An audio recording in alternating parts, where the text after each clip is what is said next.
كيفاش نعرف أن العلاقة صحية أو مزيانة؟ كيفاش نختاروا الناس اللي كنقربوا ليهم وكيفاش نديروا باش نبنيو علاقات قوية. اسمع مزيان وما تحكمش بسرعة. الكثير من الناس كيهضروا بزاف ولكن ما كيستمعوش. إلا دخلتي المكتب والناس فيه متوترين، غير كتجلس كتحس براسك انت توترتي. واش معصب؟ واش ما عجبوش وجهي؟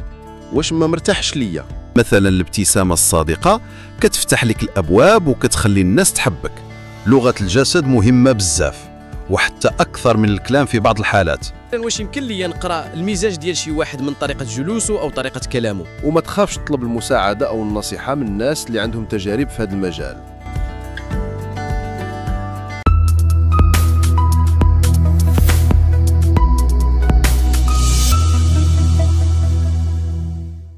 السلام عليكم ومرحبا بكم من جديد في قناة ما بعد المعرفة.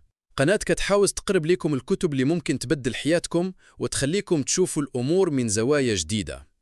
أنا مسعود، الصوت اللي كيسول وكيبحث على المعنى وسط الزحام ديال الأفكار. اليوم غادي نبدأ معاكم رحلة جديدة، ولكن قبل بغيت نرجع معاكم للحلقة اللي فاتت اللي كانت على كتاب فكر تصبح غنياً، وشرح لنا فيها بعروب كيفاش القوة ديال التفكير والإيمان بالفكرة كتوصل الإنسان لنتائج ما كانش يحلم بيها. شكرا بزاف لكل واحد شاف الحلقة وشارك بتعليق ولا عطا لايك. هذا الدعم هو اللي كيعطينا الطاقة باش نكملوا ونعطيوكم محتوى اللي تستحقوه.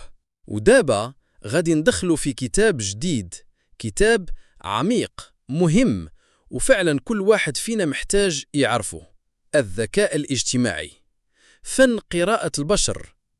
الكاتب دياله هو دانييل جولمان اللي كتب حتى الذكاء العاطفي، ولكن في هذا الكتاب مشى أبعد وبدأ كيهضر على العلاقات، على التواصل، على فهم الناس، وعلى كيفاش الدماغ ديالنا فيه واحد ذكاء خاص بالتفاعل الاجتماعي.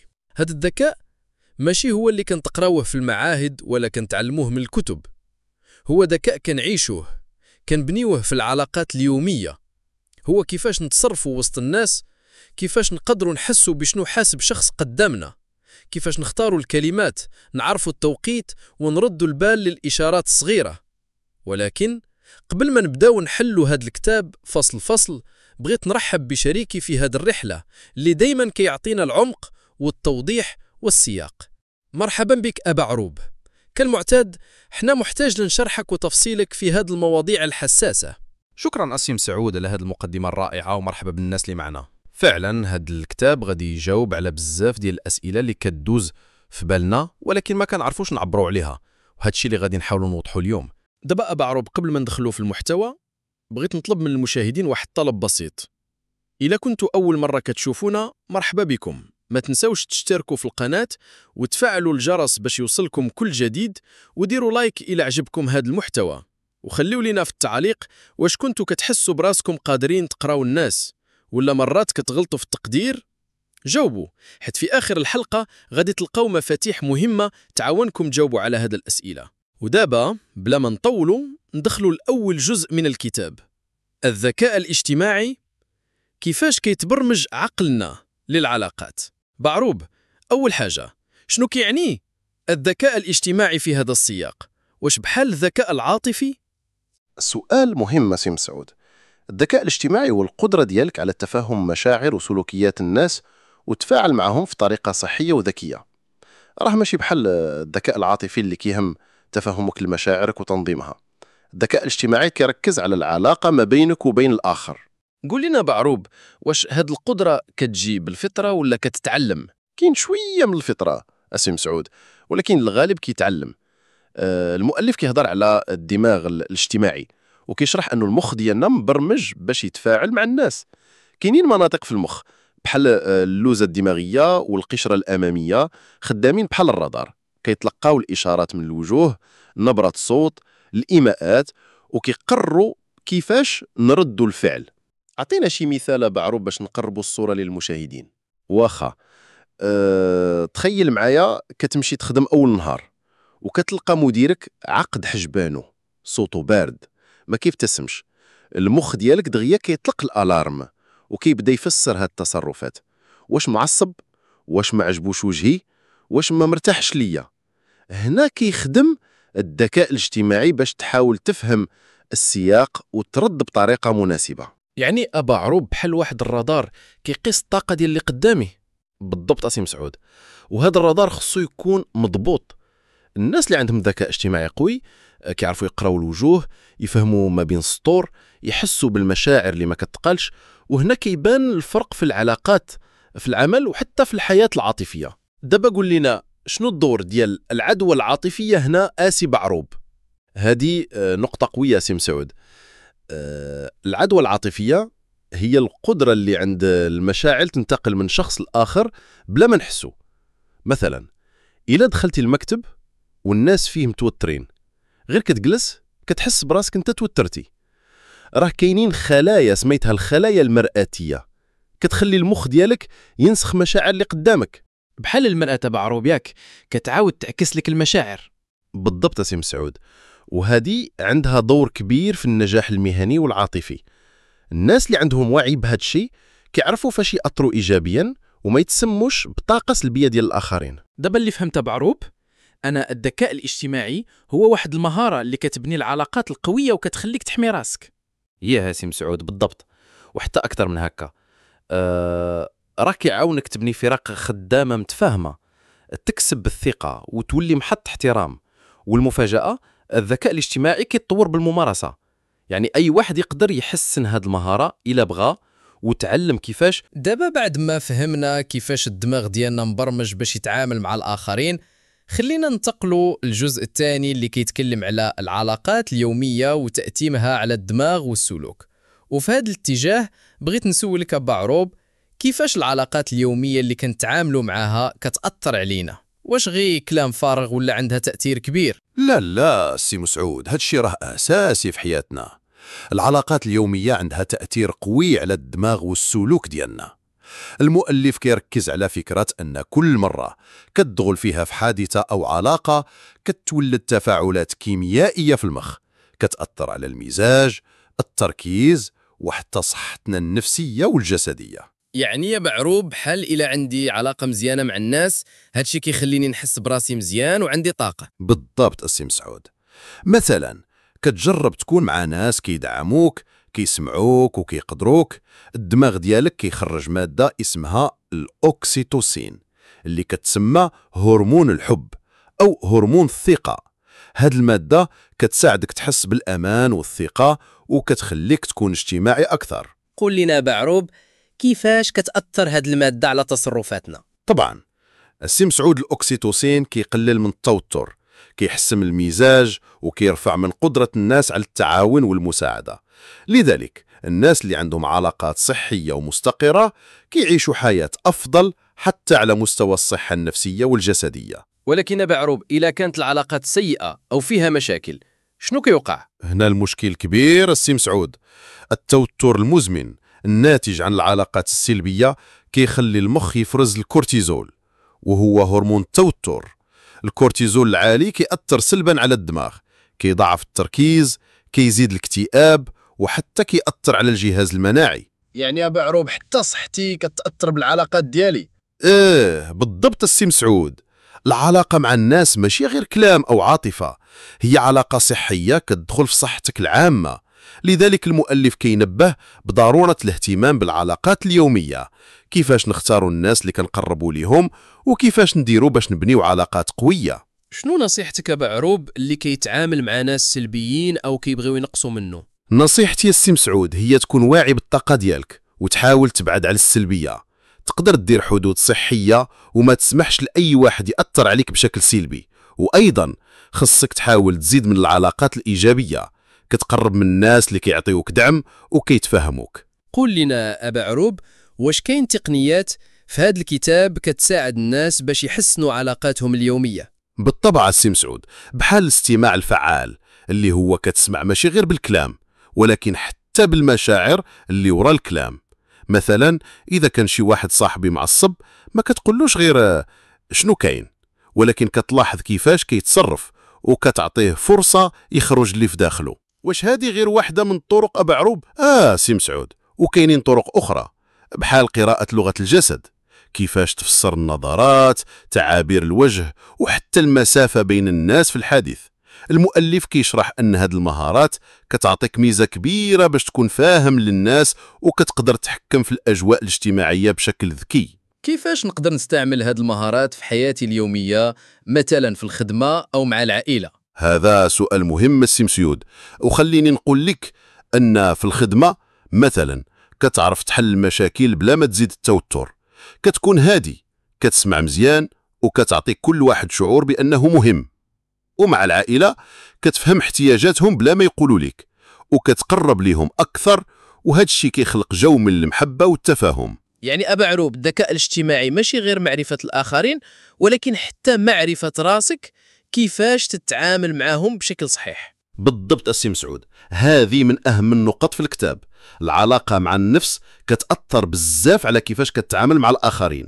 بحال إذا كنتي مرتاح مع راسك كتكون أكثر توازن، وهذا الشيء كيظهر في تصرفاتك. إذا أبا عروب، إلا بغيت نطور الذكاء الاجتماعي ديالي، خاصني يكون واعي بمشاعري وبمشاعر الآخرين، ونعرف كيفاش نبني علاقات صحية. بالضبط السي مسعود، هذا الكتاب كيعلمك كيفاش تكون مغناطيس اجتماعي، كيفاش تبني علاقات متينة ومفيدة للجميع، وتفهم وتتحكم في المواقف الاجتماعية بشكل ذكي. دابا بعروب ننتقلوا للجزء الثالث من الكتاب للموضوع ديالو، كيفاش تفهم الإشارات الغير لفظية وتقرأ لغة الجسد.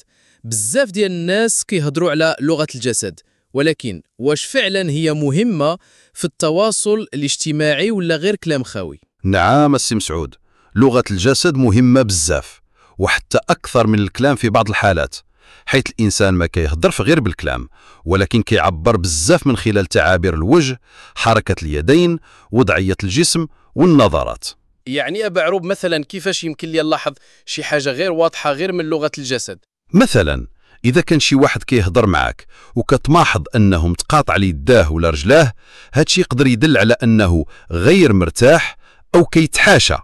وإذا كان كيدير تواصل بصري قوي، يعني كيركز على عينيك بزاف، هذا ممكن يكون علامة على اهتمام أو حتى تحدي. قل لي يا أبا عروب، واش هاد العلامات كتكون ديما واضحة ولا ممكن تكون غامضة؟ العلامات ممكن تختلف حسب السياق السي مسعود، وهذا الشيء اللي كيعطي قيمة لفهم لغة الجسد. ما يمكنش نعتمدوا غير على حركة واحدة أو تعبير واحد، خاصنا نركزوا على مجموع الحركات والسياق كامل. مثلا واش يمكن لي نقرأ المزاج ديال شي واحد من طريقة جلوسه أو طريقة كلامه؟ بطبيعة الحال السي مسعود، بحال واحد جالس مستقيم ومائل للأمام غالبا كيكون مركز ومهتم، وعلى العكس واحد جالس منحني أو بعيد على الناس ممكن يكون متوتر أو مش مهتم. دابا أبا عروب، شنو نصيحتك باش نولي نقرأ لغة الجسد ديال الناس بسهولة؟ أول حاجة هي الملاحظة اليومية.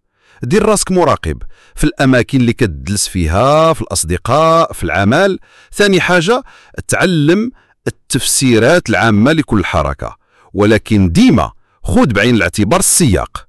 وثالثا، ما تنساش تحسن لغة الجسد ديالك أنت، حيث التواصل ماشي غير تواصل كلامي، هو تواصل كامل بين الطرفين. يعني أبا عروب، حتى حركاتي وتعابير وجهي عندها دور كبير؟ طبعا السي مسعود، كل حركة كتقول حاجة، وكيف كتستعملها كتحدد كيفاش الناس كيتفاعلوا معك. مثلا الابتسامة الصادقة كتفتح لك الأبواب وكتخلي الناس تحبك. وبالنسبة للنظرات أبا عروب، سمعت أن النظرات مهمة بزاف. النظرات هي مرآة النفس السي مسعود، كتقدر تقول بزاف بلا ما تنطق بكلمة. النظرة القوية كتبين الثقة، والنظرة المتقطعة ممكن تبين الحياء أو عدم الأمان. إيوا شنو يمكن يدير الإنسان باش يتحكم في النظرات ديالو بطريقة إيجابية؟ يحاول يحافظ على تواصل بصري متوازن، يعني ماشي طول الوقت بنظرة حادة ولا بنظرة مختفية، ويستعمل النظرة باش يبني الثقة والاحترام مع الآخرين. يعني في الحياة اليومية أبا عروب، واش خاصنا نكونوا واعيين بهاد الإشارات باش ننجحوا في التواصل ديالنا؟ بالضبط السي مسعود، هذا الوعي كيعطيك قدرة كبيرة باش تفهم الناس بلا ما يحتاجوا يقولوا لك، وحتى تقدر تدير تواصل فعال وتفادى المشاكل أو سوء الفهم. واش الكتاب أبا عروب كيشرح شي تقنيات باش نطور مهاراتي في قراءة لغة الجسد؟ السي مسعود، المؤلف كيقدم تدريبات وتمارين بسيطة كتعاونك تلاحظ الحركات الصغيرة، كيفاش تغير تعابير الوجه مع المشاعر المختلفة، وكيفاش تفرق بين الإشارات الحقيقية والمزيفة. شنو أهم حاجة خاص الواحد يركز عليها باش يولي فاهم لغة الجسد؟ المفتاح هو الصبر والملاحظة. ماشي كل مرة غادي تفهم كل شيء، وبغيت نزيد، خصك تفهم أن اللغة الجسدية كتختلف بين الثقافات. يعني ماشي كل حركة كتفسر بنفس الطريقة عن جميع الناس. هذا مهم بزاف. شكرا بعروب على هذا التوضيح. موضوع لغة الجسد فعلا مهم ومثير. بعروب، دابا منين فهمنا كيفاش نقراو الناس ولغة الجسد ديالهم، ندوزو للجزء الرابع اللي كيهضر على كيفاش نبني علاقات ناجحة ونحافظ عليها. والسؤال ديالي هنا بعروب هو: شنو هي الخطوات المهمة باش نبني علاقة ناجحة مع أي واحد؟ هذا سؤال مهم أسي بسعود. العلاقات الناجحة مبنية على الثقة والاحترام والفهم المتبادل. باش تبني علاقة مزيانة خاصك تكون صادق مع راسك ومع الآخر وتكون مهتم فعلا بيه. وكيفاش نقدر نبين هذا الاهتمام بعروب؟ ببساطة من خلال الاستماع الجيد. الكثير من الناس كيهضروا بزاف ولكن ما كيستمعوش، والواحد اللي كيعرف يسمع مزيان كيربح ثقة الناس. يعني الاستماع مهارة مهمة بزاف في العلاقات. بالضبط سي مسعود. الاستماع معناه أنك تعطي القيمة للكلام ديال الآخر وكتفهم مشاعره وحاجياته، وماشي غير بالكلام، حتى بلغة الجسد ديالك، كيفاش كتواجهه، واش كتعمل اتصال بصري. أعطينا بعروب شي نصيحة أخرى باش نحافظوا على علاقاتنا. التواصل مستمر. خاص العلاقة تكون عندها حوار مفتوح وصريح، ماشي غير في اللحظات الزوينة ولكن حتى في الأوقات الصعيبة. وخاصك تكون كتعبر على مشاعرك وأفكارك بطريقة محترمة وبناءة. ولكن بعروب، كيفاش نتعاملوا مع الخلافات بلا ما نجرحوا بعضنا؟ الخلافات طبيعية في العلاقات، المهم كيفاش كتعالجها. خاص تكون هادئ، تسمع مزيان وما تكونش دفاعي بزاف، وكتحاول تفهم وجهة نظر الآخر وتعبر على وجهة نظرك بلا تعنيف ولا إهانة. شنو دور التعاطف في بناء العلاقات؟ التعاطف هو القدرة على وضع راسك بلاصة الآخر وتحس بمشاعره. ملي كتكون متعاطف كتقدر تبني روابط عميقة وقوية مع الناس، وحتى كتقدر تحل مشاكل بزربة. واش كاينين عادات أو ممارسات بسيطة نقدروا نديروها يوميا باش نحسنوا علاقاتنا؟ أكيد. إيه سي مسعود، مثلا شكر صغير، ابتسامة صادقة، تذكير التفاصيل الصغيرة على الأشخاص، وكلمات الدعم والتشجيع. هاد الأمور كتصنع فرق كبير في المدى الطويل. كيفاش نعرف أن العلاقة صحية أو مزيانة؟ العلاقة الصحية كتخليك تحس بالراحة، الثقة والدعم، ما كتحسش فيها بالخوف أو الضغط، وكتكون عندك حرية التعبير بلا خوف من الحكم عليك. واش كيتكلم الكتاب على الفرق بين العلاقات الشخصية والعمل بعروب؟ إيه سي مسعود، الكتاب كيشير أن العلاقات في العمل خاصها تكون أكثر مهنية، ولكن بنفس الوقت مبنية على الاحترام والتفاهم، لأن هذا الشيء كيعاون في النجاح المهني. شنو أكثر حاجة خاص الواحد يحذر منها في العلاقات؟ الشك، سوء الفهم، وعدم التواصل. هاد الأشياء كتقدر تهدم العلاقات بسرعة، ولكن إذا تعاملنا معها بذكاء وصبر ممكن نصلحوها. شكرا بعروب على هذه النصائح القيمة. العلاقات البشرية فعلا موضوع كبير وكيحتاج اهتمامنا. بعروب، دابا وصلنا لواحد الموضوع اللي كيعاني معاه بزاف ديال الناس، اللي هو الجزء الخامس من الكتاب: كيفاش نقراو ونفهموا المشاعر ديال الناس بعمق. وخليني نسولك بعروب، كيفاش نفهموا المشاعر ديال الآخرين بطريقة صحيحة؟ راه مشاعر الإنسان كتكون معقدة وممكن تغلط فيها. صحيح سي مسعود، فهم المشاعر ماشي سهل، ولكن ممكن تعلموه. أول حاجة خاصنا نعرفوها هي أن المشاعر كتبان غالبا من لغة الجسد، تعابير الوجه، نبرة الصوت، وحتى الكلمات اللي كيتقالوا. واش ممكن تعطينا أمثلة على تعابير الوجه وكيفاش نربطوها بالمشاعر بعروب؟ أكيد سي مسعود. مثلا العينين كتقول بزاف. واحد كيضحك حقيقي كيكون عينيه مضوية وكيضيق عليهم شوية. أما الابتسامة المزيفة كتكون فقط في الشفتين بلا حركة في العينين. والعكس صحيح، الحزن كيخلي الوجه كيبان عليه التعب والعينين كيتقيدوا أو كيكونوا بلا حياة. ولكن بعروب، كيفاش نقدر نميز بين مشاعر مخلطة أو مخفية؟ هاد الشيء كيتسمى المشاعر المختلطة أو المشاعر المتناقضة، بحال مثلا الشخص اللي كيتظاهر بالفرح ولكن داخله حزين. يمكن نلاحظوا هاد الشيء من خلال تناقض بين الكلمات ولغة الجسد ديالو، بحال صوت مرتفع وكلمات إيجابية ولكن لغة الجسد كتكون متوترة أو متحجرة. شنو الدور ديال نبرة الصوت في فهم المشاعر؟ نبرة الصوت مهمة بزاف، حيت تقدر تعبر عن الخوف، الغضب، الحزن أو حتى الفرح. مثلا الصوت المرتفع ممكن يدل على الغضب أو القلق، والصوت المنخفض والرخو ممكن يدل على الحزن أو التعب. واش كاين شي تقنية باش نحسنوا مهاراتنا في قراءة المشاعر بعروب؟ إيه سي مسعود، كاين بزاف تمارين، بحال الملاحظة الدقيقة للناس في الحياة اليومية، محاولة تتبع لغة الجسد ديالهم ونبرة الصوت ديالهم، وتساول راسك شنو كيعني هاد التصرف. حتى القراءة ديال الكتب والأفلام اللي كتظهر تعابير مشاعر مختلفة كتعلم بزاف. وشحال من مرة يمكن نغلطوا في فهم المشاعر، وكيفاش نتعاملوا مع هاد الأخطاء؟ الغلطة واردة حيث الإنسان معقد، المهم هو أننا نكون واعيين ونتعلموا من كل تجربة، ونتأكدوا بالسؤال بلطف إلى ما فهمناش شي حاجة باش ما نوقعوش في سوء الفهم. شنو العلاقة بين الذكاء الاجتماعي وفهم المشاعر؟ الذكاء الاجتماعي هو القدرة على التعامل مع الناس بطريقة ذكية، وفهم المشاعر هو جزء كبير من هذا الذكاء، حيث كتعاونك تبني علاقات صحيحة وتتفادى النزاعات. بعروب، واش كاين نصائح عملية نعتمدوها في الحياة اليومية باش نحسنوا هاد المهارة؟ طبعا، مثلا خليك مركز مزيان على تعابير وجه الناس ولغة الجسد ديالهم، راقب نبرة الصوت، اسمع مزيان وما تحكمش بسرعة، حاول تفهم السياق اللي كاين فيه الشخص، وخليك دايما تعاطفي لأن التعاطف كيساعد بزاف في الفهم. واش كاين شي أخطاء شائعة كنوقعوا فيها في القراءة ديال المشاعر؟ نعم أسي مسعود، بحال التسرع في الحكم أو تعميم تجربة واحدة على جميع الناس أو الاعتماد فقط على الكلام بلا ما نشوفوا لغة الجسد. مزيان، شكرا بزاف أبا عروب على هذا الشرح الجميل.